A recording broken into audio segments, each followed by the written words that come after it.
नमस्कार दोस्तों, आइए हम मध्यकालीन भारतीय इतिहास के बारे में पढ़ने का प्रयास करें। मध्यकालीन भारतीय इतिहास पूरी तरह से मुसलमान हिस्ट्री पर बेस्ड है, जिसमें हमें मुस्लिमों का भारत में आक्रमण को देखना है। मुस्लिमों का भारत में जो आक्रमण हुआ है वो दो चरण में हुआ है। प्रथम चरण में मोहम्मद बिन कासिम के नेतृत्व में और दूसरा चरण में महमूद गजनबी के नेतृत्व में। तो मैं जो महमूद गजनबी से लेकर फिरोज शाह तुगलक तक दूसरा चरण पढ़ा दिया हूँ। अब मुझे केवल इसके ऊपर चर्चा करना है, महमूद बिन कासिम के ऊपर चर्चा करना है जो सिंध पर आक्रमण करता है। तो ये दोनों फ्रंट पढ़ने के पहले हमें महमूद बिन कासिम के सफल आक्रमण के पहले अरबों के खलीफात का भारत में आक्रमण या सिंध पर आक्रमण देखना पड़ेगा। उसके पहले हम थोड़ा सा देख लेते हैं। प्रोफेट मोहम्मद जब मरते हैं 632 ईस्वी में, तो उनके प्रोफेट मोहम्मद के 4 रिलेटिव थे। एक का नाम था अबू बकर, दूसरे का नाम था उमर, तीसरे का नाम था उस्मान और चौथे का नाम था अली। तो अबू बकर का जो टाइम पीरियड है वो 632 से 34 है। उमर का जो टाइम पीरियड है ये 634 से लेकर 644 है। उसके बाद उस्मान का जो टाइम पीरियड है वो 44 से लेकर 56 तक है। और अली का जो टाइम पीरियड है वो 56 से लेकर 61 तक है। इसके बीच में वो लोग कितना बार सिंध पर आक्रमण किया इसके ऊपर चर्चा करते हैं। तो 634 में आक्रमण किए अबू बकर, वो भी खूब पिटा के गए दाहिर से। फिर 44 में आक्रमण किए, वो भी खूब पिटा के गए दाहिर से उमर। फिर आपका 59 में आक्रमण हुआ, फिर 65 में आक्रमण हुआ, फिर 705 में आक्रमण हुआ, फिर 711 में आक्रमण हुआ। तब अंतिम बहुत मशक्कत के बाद महमूद कासिम, मीर कासिम उसको कहा जाता है, मीर कासिम के नेतृत्व में सफल आक्रमण हुआ। वो भी सफल आक्रमण के पीछे बहुत मशक्कत है। कैसे? तो यहां देखते हैं सिंध के राजनीतिक परिदृश्य। सिंध के राजनीतिक परिदृश्य में सबसे पहला एक लोधी राजपूत होते हैं, उनका शासन था। उनका नाम था राय साहसी था। तो राय साहसी का कोई भी पुत्र नहीं था और उनके यहाँ एक चच नामक ब्राह्मण कश्मीर का मंत्री था, प्रधानमंत्री था। उसके 3 पुत्र थे, चच के 3 पुत्र थे। एक का नाम था चंद्रसेन, दूसरे का नाम था दाहिर और तीसरे का नाम था बजराहा। बजराहा जो था वो दाहिर का लगभग समझ लीजिए कि बहुत ज़्यादा सपोर्ट करता था, लेकिन चंद्र जो था वो बाद में बौद्ध बन गया था। और नेरून के जितने भी बौद्ध थे, तक्षशिला यूनिवर्सिटी के जितने भी बौद्ध थे, और भी आबोर के जितने भी बौद्ध थे, उसके बाद रावोर के जितने भी बौद्ध थे, ये सारे मतलब कि सिंध 2 भागों में बटा हुआ था। एक हिंदू पॉपुलेशन था, एक बौद्ध पॉपुलेशन था। बौद्ध पॉपुलेशन दाहिर को नहीं मानता था और बौद्ध पॉपुलेशन किसको मानता था? चंद्रसेन को मानता था। तो चंद्रसेन जब शासन से हटते हैं तो दाहिर शासन संभालेंगे, तो दाहिर के पूरे खिलाफ कौन हो जाएगा? आपका जितने भी बौद्ध हैं हो जाएंगे। और बौद्ध जब दाहिर के खिलाफ होंगे तो दाहिर के ऊपर जो आक्रमण करेगा उसके वो मतलब कि उसके उसमें जाकर मिल जाएंगे। तो ये सबसे बड़ा कारण था, दाहिर को हारने का सबसे बड़ा कारण था बौद्धों के खिलाफ होना दाहिर के प्रति। ये तो रहा आपका भूमिका। आइए हम समझते हैं, वो पूरी तरह से लेखन के आधार पर समझने का प्रयास करते हैं। पहले यहाँ देख लीजिए, एक लिखते हैं अरब और दूसरा है सिंध। ये सिंध है। अरब में 632 एडी में मोहम्मद साहब मर जाते हैं। तब इनके 4 रिलेटिव होते हैं। एक का नाम है अबू बकर, दूसरे का नाम है उमर, सब खलीफा हैं, और तीसरे का नाम है उस्मान, चौथे का नाम है अली। इसका टाइम पीरियड देख लीजिए, 632 से लेकर 44 तक, 634 तक। फिर इसका जो टाइम पीरियड है 34 से लेकर 44 तक। इसका जो टाइम पीरियड है 44 से लेकर 56 तक। इसका जो टाइम पीरियड है 56 से लेकर 61 तक। यानी कि 634, 644, 644, 656, 656, 661, और ये सारे लोग आक्रमण किए हैं। और लास्ट जो आक्रमण होता है, मतलब जो सफल आक्रमण होता है, वो उसको देखिए, ये यहाँ के खलीफा का नाम है, इसका खलीफा का नाम है वाजिद या वालिद, ये है, ये खलीफा है। और इसका जो आक्रमण होता है ये होता है 705, एक प्रथम आक्रमण 705, दूसरा आक्रमण 711 और तीसरा आक्रमण 712। इतना बार आक्रमण करता है, देख लीजिए, इतना बार आक्रमण करता है। कौन करता है? ये सारे खलीफा मिलकर सिंध के, केवल सिंध पर फोकस करते हैं, क्योंकि सिंध में पॉपुलेशन 2 भागों में बटी हुई थी, सिंध में पॉपुलेशन 2 भागों में बटी हुई थी। और इनका देखिए, भारत में मुसलमानों के आक्रमण का देख लीजिए क्या है। भारत में जो मुसलमान आक्रमण करते थे तो क्या क्या करते थे देख लीजिए, इस पे भी चर्चा करना बहुत जरूरी है। ये जीवन मूल्य पर आक्रमण करते थे, जीवन मूल्य पर आक्रमण करते थे। दूसरा, समाज पर आक्रमण करते थे, समाज पर। और तीसरा आक्रमण संस्कृति पर करते थे। ये अंग्रेजों से काफी समझदार थे मुसलमान जो भारत पर आक्रमण किए। अंग्रेज तो यहाँ से भाग गए, केवल धन लूटना चाहते थे, लेकिन ये लोग पूरी तरह से बर्बाद कर दिए, भारतीय समाज को भी बर्बाद कर दिए, पूरी तरह से संस्कृति को तबाही कर दिए। देखिए मंदिर पर कितने तोड़ ताड़ के मंदिर बनाए, ज्ञानवापी पर भी मैटर चल रहा था, वो शॉर्ट आउट हो गया। फिर राम मंदिर पर मैटर चल रहा था, वो शॉर्ट आउट हो गया। तो ये सारे पूरी तरह से जीवन मूल्य का मतलब है, पहले जो हिंदू राजाओं में जो लड़ाई होती थी, देखिए राजा राजा की लड़ाई होती थी, राजा राजा की लड़ाई होती थी पहले। दूसरा लड़ाई होती थी सेना सेना की लड़ाई होती थी, सेना सेना की लड़ाई होती थी, सेना सेना की लड़ाई होती थी। और बगल में किसान खेत अपना जोतता था, बगल में बनिया अपना व्यापार करता था, बगल में अपने चरवाहे भैंस चराते थे, गौ चराते थे, सब कुछ करते थे। ये जब हिंदू राजा राजा में लड़ाई होती थी तब। और हिंदू राजा की जो लड़ाई होती थी वो सुबह खा पी कर लड़ाई होती थी 10 बजे से और लेकर 6 बजे तक होती थी, यानी 6 PM तक होती थी। और 10 AM से 6 PM तक होती थी लड़ाई, इससे अधिक लड़ाई नहीं होगी। और इसमें भी कंडीशन होता था, अगर 6 बजे के बाद अगर एक भी भाला अगर आप चला दिए तो आपकी लड़ाई हारी जाएगी और आप अपना आधा राजपाट दोगे, चाहे आप कितना हो बलशाली क्यों ना हो। इसलिए देखिए जीवन मूल्य, इसको कहते हैं जीवन मूल्य, इसको कहते हैं जीवन मूल्य। तो भारतीय जीवन मूल्य प्रथम बार जो आक्रमण हुआ सफल, वो मोहम्मद बिन कासिम के रूप में हुआ और पूरी तरह से जीवन मूल्य के ऊपर हुआ, संस्कृति के ऊपर हुआ। कहता है एक बार, वो कहता है अल हज्जाज के पास एक चिट्ठी लिखता है, वाहिद के पास, अपने खलीफा के पास, अपने राज्यपाल के पास एक चिट्ठी लिखता है मोहम्मद बिन कासिम, और कहता है कि मैं सिस्तान और सीसम, आरोर, बजराहा, सिक्का, मुल्तान पर सक्सेस कर लिया है आक्रमण। यहाँ के सारे मंदिर को तोड़ दिया गया, यहाँ के सारा जनता को मुसलमान बना दिया गया। जो जनता नहीं माना है उसका सर कलम कर दिया गया है। चचनामा भाग 1 पृष्ठ नंबर 164 पे ये बात लिखी हुई है। बताइए, ये जितना चीज मैं उठा रहा हूं प्रसंग, ये 3 बुक से उठा रहा हूं। चचनामा से, जिसे फतेहनामा कहा जाए, तो सिंध के इतिहास से है। और दूसरा बुक केवल पाकिस्तान का बुक है, मुमताज पठान ने लिखा है, जिसे तारीख हिंद कहते हैं। और एक और बुक है जिसका नाम है सिंध के सुरमा, राजा दाहिर के ऊपर बुक लिखी गई है, और जे एम सैयद ने लिखा है। ये तीनों बुक से ये सारे प्रसंग मैं उठा रहा हूं। अब आइए देखते हैं। ये तो रहा आपका पूरी तरह से इंट्रोडक्शन रहा। ये सारे लोग अपना आक्रमण करते थे, सारे पीट पिटाकर भारत से भागते थे और अपने यहाँ रह जाते थे। लेकिन हमको अब देखना है सक्सेस आक्रमण कैसे हो रहा है। थोड़ा फिगर के आधार पर समझने का प्रयास करते हैं। पाकिस्तान उस समय नहीं था, यहाँ समझने का प्रयास करते हैं। देख लीजिए, ये पूरी तरह से सिंध है,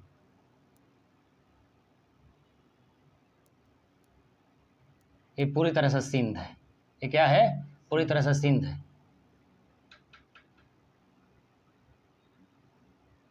पूरी तरह से सिंध है। और यहाँ पे तक्षशिला यूनिवर्सिटी है। क्या है? तक्षशिला यूनिवर्सिटी। भगवान राम के भाई भरत के पुत्र तक्ष ने बनवाया था तक्षशिला यूनिवर्सिटी। और यहाँ पे नालंदा यूनिवर्सिटी है। और यहाँ पे वल्लभी यूनिवर्सिटी है। वल्लभी,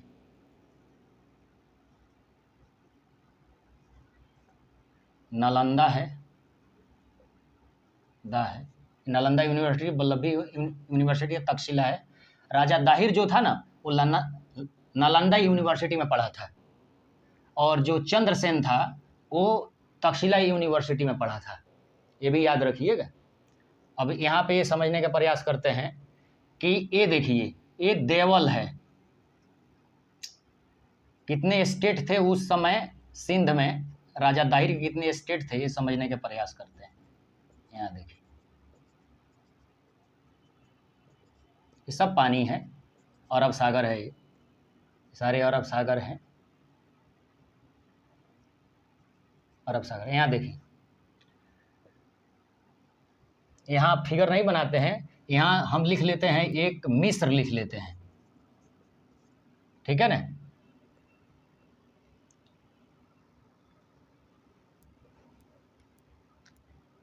मिस्र यहाँ पे लिख लेते हैं। और यहाँ एक शहर है, बहुत अच्छा इंपॉर्टेंट शहर, दशमिक। और यहाँ पे लिख देते हैं इराक। यहाँ पे खलीफा जो बैठता है वाहिद बैठता है या वाजिद। और इराक में इसका जो राज्यपाल है उसका नाम है अल हज्जाज। ये अल हज्जाज है। ये भारत पर जो आक्रमण करता है इसके पीछे एक कारण है। तो सिंध के, पहले सिंध के बारे में समझते हैं। सिंध के जो राजा का नाम है, ओरिजिनल राजा का नाम था, वो सिंध के ओरिजिनल राजा का नाम था, यहाँ पे लिख लेते हैं, राय साहसी। राय साहसी। और इसका कोई भी पुत्र नहीं था, इसका कोई पुत्र नहीं था। इसके एक प्रधानमंत्री था जो कश्मीर का एक ब्राह्मण था, उसका नाम था चाच। क्या नाम था? चाच। और चाच के 3 पुत्र थे। एक में चंद्रसेन था, चंद्रसेन। दूसरा था दाहिर। और तीसरा था आपका, क्या लेते हैं, तीसरा जो वज्राहा। वज्राहा, ये समझ लीजिए।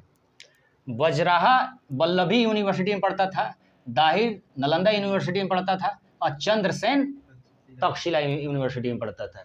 ये लोग मजाक नहीं थे, बहुत बड़े मतलब कि विद्वान भी थे। यहाँ देखिए, राय साहसी का कोई पुत्र नहीं था। राय साहसी जो था, ये चच को क्या बना दिया, चच को, अपना चाच को बना दिया, राजा बना दिया, और अपने संन्यास धारण कर लिया। चाच राजा बनने के बाद, चाच जब मर गए तो चंद्रसेन को राजा बनाया गया। चंद्रसेन को राजा बनाया गया। चंद्रसेन बौद्ध के सपोर्ट करता थे, क्योंकि तक्षशिला यूनिवर्सिटी में पढ़े थे, तो बौद्ध के होंगे ही सपोर्ट करते। और यहाँ पे देख लीजिए, ये देवल है, ये निरून है, और ये रावर है, और ये आरोर है, और ये ब्राह्मणावाद है। यहाँ पे ब्राह्मणावाद, ये ब्राह्मणावाद है, ये मुल्तान है, और ये सिक्का है। ये भी समझने की जरूरत है। यहाँ देखिए, मैं लिख देता हूँ, एक में ये जो फिगर है यहाँ पे बनाकर लिख देता हूँ, यहाँ पे बनाकर लिख देता हूँ।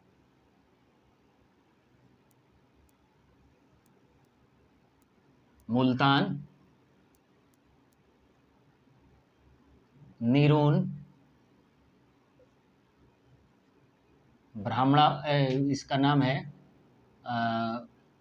रावर, उसके बाद ब्राह्मणावाद,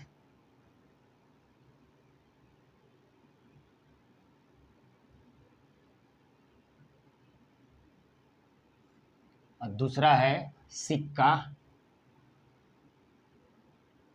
और तीसरा है मुल्तान। मुल्तान का जो एंशिएंट नाम जानते हैं क्या है? मुल्तान का कसेकपुर नाम है, या मूल स्थान नाम है मुल्तान। ये भगवान कृष्ण के पुत्र सांब ने इस शहर की स्थापना की थी। मुल्तान का नाम है मूल स्थान, एंशिएंट मूल स्थान, या इसका जो नाम है कसेकपुर है, कसेकपुर है। ये हिरण्यकश्यप की राजधानी थी मुल्तान, हिरण्यकश्यप की राजधानी थी मुल्तान। Concept clear? अब देखिए ये सांब, ये यहाँ पे सांब जो भगवान कृष्ण के जो लड़के थे सांब, ये यहाँ पे सूर्य मंदिर बनवाए थे, 5000 साल पुराना मंदिर है, वहीं पे है। हाँ, ये भी कंसेप्ट क्लियर है। और ये देख लीजिए तो यहाँ पे एक श्रीलंका है, ये सारे फोटो में आ रहा है ना, ये श्रीलंका है। और श्रीलंका से एक जहाज जा रही थी, एक जहाज जा रही थी देवल से होते हुए, कहाँ जा रही थी? मिस्र जा रही थी, और एक जा रही थी इराक। जहाज में बहुत से मुस्लिम स्त्रियां या दासियां थी, बहुत ज़्यादा माल मदिरे थे, और ये यहाँ पे देवल में लूट लिए जाते हैं। कहाँ पे लूट लिए जाते हैं? यहाँ मकरान और देवल में लूट लिए जाते हैं। ये मकरान है, मकरान और देवल, यहाँ पे पूरी जगह मकरान थी। ये पूरी जगह क्या थी? मकरान थी। ये जगह पूरी तरह से मकरान थी। मकरान और देवल के बंदरगाह पे दोनों जहाज लूट लिए जाते हैं। दो जहाज के लगभग उस समय जहाज बहुत चलता था, लगभग ये समझ लीजिए 30 से ऊपर, चचनामा में लिखा गया 30 से ऊपर जहाज था, और 30 जहाज को यहाँ पे लूट लिया गया। किसके द्वारा? तो कुर्ग के द्वारा, संधार के द्वारा, तीसरा कुर्ग के द्वारा, संधार के द्वारा, जाट के द्वारा और मेड़ के द्वारा। मेड़ सब जातियां होती है, इनके द्वारा सारे लूट लिए गए यहाँ पे। लेकिन ये लुटेरे थे, ये कोई इनके मतलब कि राजा दाहिर के बस की बात नहीं थी इन लोगों से छुड़ा लेना जहाज। राजा दाहिर दो पार्ट में बटे हुए हैं, देख लीजिए। ये नेरून जो है ना, ये जो रावर है, रावर के बाद इनकी जो सिंध की जो उस समय दाहिर की जो राजधानी थी, और वो आबोर थी, आबोर थी। तो आबोर जो थी, ये समझ लीजिए यहाँ से लेकर यहाँ तक, इधर हिंदू जानता था, इधर बौद्ध जानता था, इधर जाट, संधार, ये सारे मेढ़ इधर रहते थे। तक्षशिला यूनिवर्सिटी उस समय 10,000 बच्चे पढ़ते थे। तक्षशिला यूनिवर्सिटी में 10,000 बच्चे पढ़ते थे, समझने की जरूरत है, तक्षशिला यूनिवर्सिटी में। तो अब देखिए, ये सारे मिस्र के राजा वाहिद या वाजिद या इराक का जो राज्यपाल था अल हज्जाज एक चिट्ठी लिखता है इसके पास, किसके पास? दाहिर सेन के पास।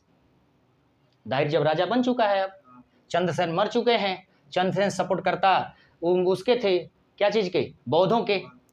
तो वो तो मर चुके हैं और बौद्ध निसहाय हो चुके हैं। तक्षशिला यूनिवर्सिटी को पैसा नहीं मिल रहा है, क्योंकि तक्षशिला यूनिवर्सिटी को चंद्रसेन जो थे वो 500 ग्राम दे दिए थे यहाँ की आय।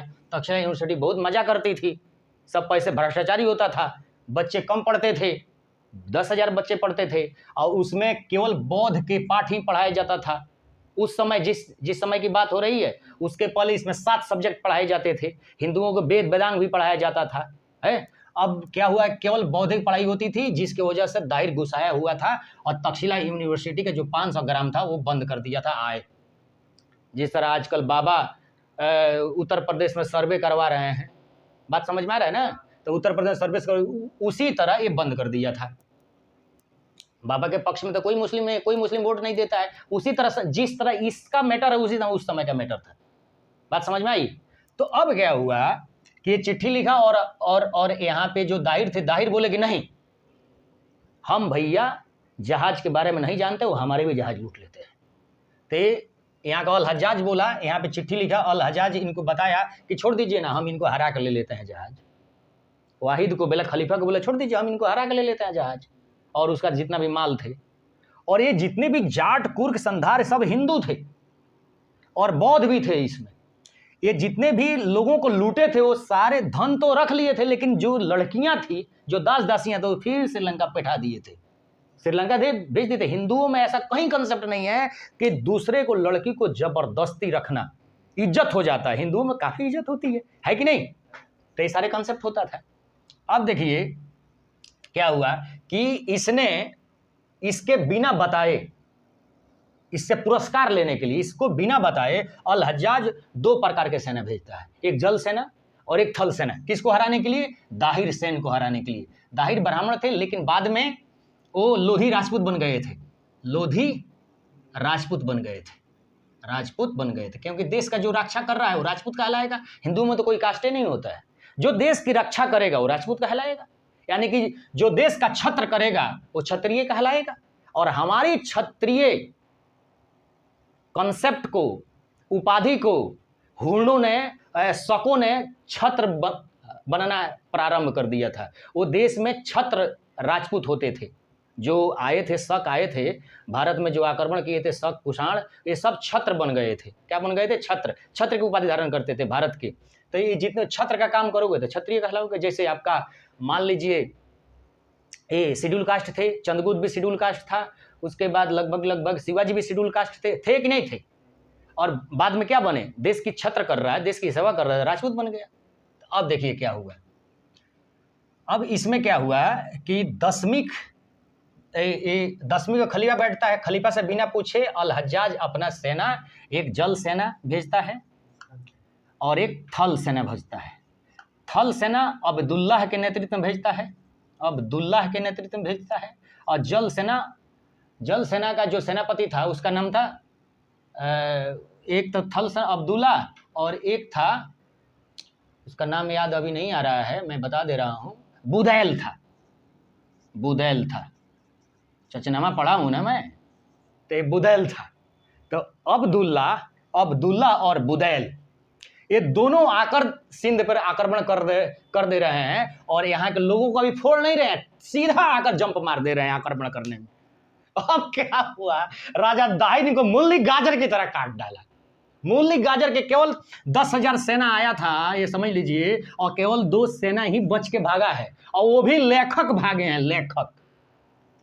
और ये किसके पास गया? अल हज्जाज के पास गया। अल हज्जाज भाई इतना ताकतवर है, इतना ताकतवर, कम से कम 38,000 सेना चाहिए हराने के लिए राजा दाहिर को।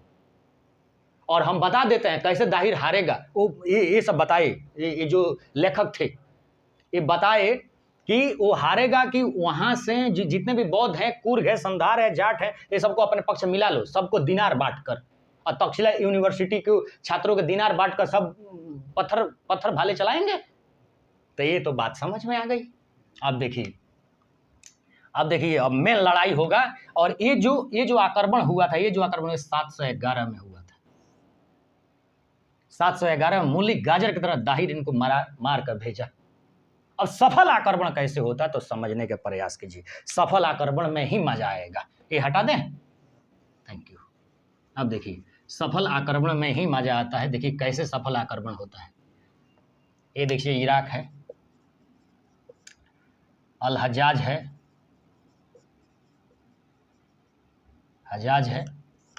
अल हज्जाज का एक भतीजा था जिसका नाम था मोहम्मद बिन कासिम या मीर कासिम या बिन कासिम। चचनामा हम पढ़े हैं, तो चचनामा में केवल बिन कासिम लिखा हुआ है, बिन कासिम। और मुमताज पठान के बुक में तारीख सिंध में भी बिन कासिम लिखा है। ये एक कॉन्सेप्ट जानते हैं मोहब्बत का क्या मतलब होता है? जो अरब में रहेगा, अरब के सिद्धांतों को मानेगा और वहां पे मुस्लिम सुन्नी बनेगा तो उसे मोहब्बत कहा जाएगा। मोहब्बत बिन कासिम कहा जाएगा। क्या कहा जाएगा? मोहब्बत बिन कासिम कहा जाएगा। तो मोहब्बत बिन कासिम अल हज्जाज का भतीजा था और सगा दामाद भी था। क्या था? सगा दामाद था।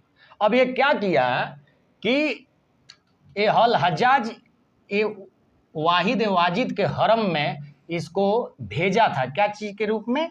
अपना प्रतिनिधि के रूप में, या कोई मतलब सेवा करने के लिए भेज दिया था।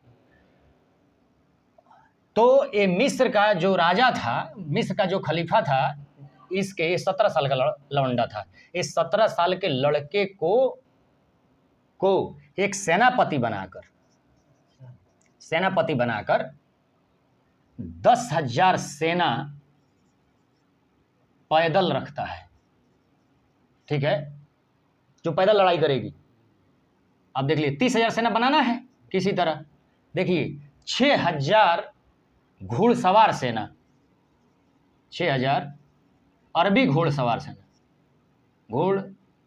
सेना,